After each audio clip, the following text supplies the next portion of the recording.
Hi guys, this is Dan and I'm with Emil and we are with the Behemoth and we're showing you our new game that is currently called Game 3.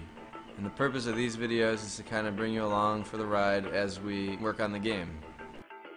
You can see that our characters are different from one another, and that's because we've customized our head face and our head shapes. We can also customize which weapon we're carrying. You can see on the yellow team we've got 2 AI that we're going to be fighting against.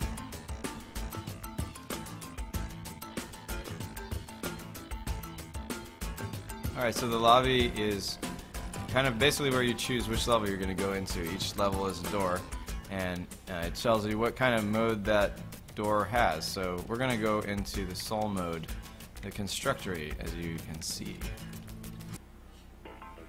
And the soul mode, basically what happens is you have one soul, and you want to take everybody else's soul and run off. And you only have one, so you gotta either get yours back or just get more than they have. And right now, Emil has 2 souls, and there's 2 guys, so we're gonna do a famous technique here, where he runs from them and I kind of run distraction.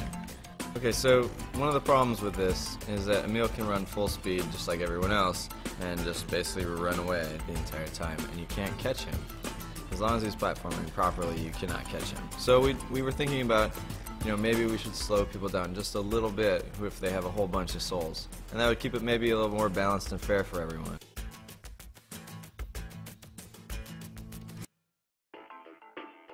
One of the block types you can see is an exploding block down there, and if you touch it, it explodes, but it doesn't kill you, it's just kind of in the way there.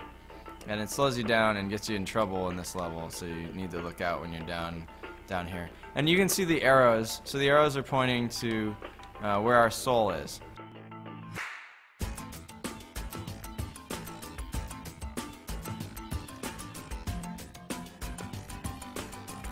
The smoke indicates whether or not you have an enemy soul or not.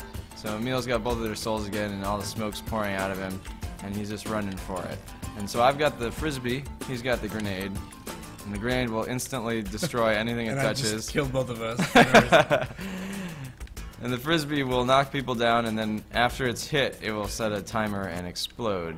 So we each have different strategies with our weapons. Speaking of weapons, you choose your weapon from the beginning of the game. There's a lot to pick from. There's offensive and defensive ones right now.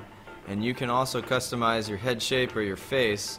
We're big fans of customization. If you've played Castle Crashers or Alien Hominid, you'd see that. And we want to continue that trend in this one. Lots and lots and lots of things to unlock and see. And there's also a wonderful story, but we're going to tell you all about those things later. So going back into the soul mode, this one happens to be one of the favorites in the office because it's directly competitive. It makes you interact with other players in order to score and in order to play. Please keep in mind that this is not the only way to play our game. There are many ways to play our game, and this is just one that we are sharing with you. As we're finishing up here, you can sort of see there's a pretty large discrepancy with the score. And that sort of just goes back to the balancing and the AI issues that we were talking about earlier. But that all sort of just gets balanced out as we continue development.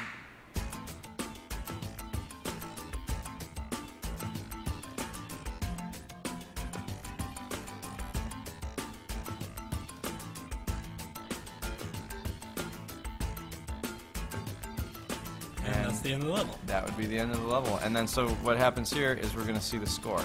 The score is represented by how far our legs go up. And Emil had a lot of souls for a long time, so he is the MVP.